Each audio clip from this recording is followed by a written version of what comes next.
جی میری پیاری بہنیں اور میرے پیارے بھائی، جو آج کا ماربل ٹیکسچر ہے پھر سے ایک نئے سٹائل کے ساتھ بنانے کا طریقہ میں آپ کو بتاؤں گا۔ تو اسی ویڈیو کے اندر بھی میں پہلے ٹیپ کے ساتھ ڈیزائن بناؤں گا۔ ٹیپ کے ساتھ ڈیزائن بنانے کے بعد جو اس کے اندر میں ماربل ٹیکسچر بناؤں گا وہ بھی ایک الگ قسم کا ماربل ٹیکسچر ہے، نیا اور یونیک قسم کا۔ اگر آپ میری ویڈیو دیکھو گے تو آپ کو ساری سمجھ آ جائے گی کہ ماربل ٹیکسچر کیسے بنتا ہے اور اس کے اندر کیا کیا مٹیریل یوز کیا جاتا ہے۔ تو انشاءاللہ اسی ویڈیو کے اندر میں آپ کو پھر سے بتاؤں گا۔ مثلا آپ سوچ رہے ہو کہ یہ ایک ہی ماربل آپ بار بار بتا رہے ہو، نہیں میرے پیارے دوستو، یہ اور کلر سکیم ہے ماربل ٹیکسچر کی۔ مثلا انٹیک ایک ہی ہے لیکن جو ڈیزائن اوپر میں بناؤں گا وہ الگ الگ ہوتے ہیں۔ بسم اللہ الرحمن الرحیم۔ السلام علیکم میرے پیارے دوستو، آپ دیکھ رہے ہو میرا یوٹیوب چینل 3D عدنان سمی پولش۔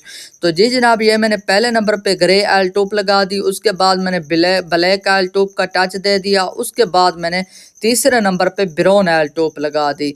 تو یہ سب میں انٹیکل لگانے کے بعد ایک میں گدی لوں گا، وہ بھی گرے آئل ٹوپ والی۔ تو اس کے اوپر جیسے ہی لگاؤں گا نیچے جو ہے ماشاءاللہ خوبصورت سا ماربل ٹیکسچر بنتا جائے گا۔ اگر آپ کے ذہن میں کوئی اور کلر سکیم آ رہی ہے، مثلا کچھ اور آئل ٹوپ یوز کرنا چاہتے ہو، یلو یوز کرنا چاہتے ہو آئل ٹوپ، گرین یوز کرنا چاہتے ہو آئل ٹوپ، تو انشاءاللہ کر سکتے ہو۔ کیونکہ اگر جو بھی اس کے اندر آئل ٹوپ مکس کرو گے، یوز کرو گے تو وہ بہت خوبصورت لگتی ہے گرے کلر کے اوپر، اور نیچے بیس ہو وائٹ کلر کی۔ تو میرے پیارے دوستو، آپ کو یہ بھی ایک بات بتا دوں، آپ کی اگر ایک گدی لگے تو آپ کی دوبارہ اسی جگہ پہ گدی ململ کی نہ لگے۔ اگر دوبارہ وہ ململ کی گدی لگے گی تو وہ خراب ہو جائے گا ماربل ٹیکسچر، کیونکہ یہ ایک یونیک قسم کا ماربل ٹیکسچر ہے۔ انشاءاللہ فیمس ماربل ٹیکسچر ہے، بہت ہی چل رہا ہے۔ تو انشاءاللہ آپ بھی اپنے کمرے کی دیواروں کے اوپر بنانا چاہتے ہیں، پرانے فرنیچر کے اوپر بنانا چاہتے ہیں، تو انشاءاللہ آسانی کے ساتھ بنا سکتے ہو۔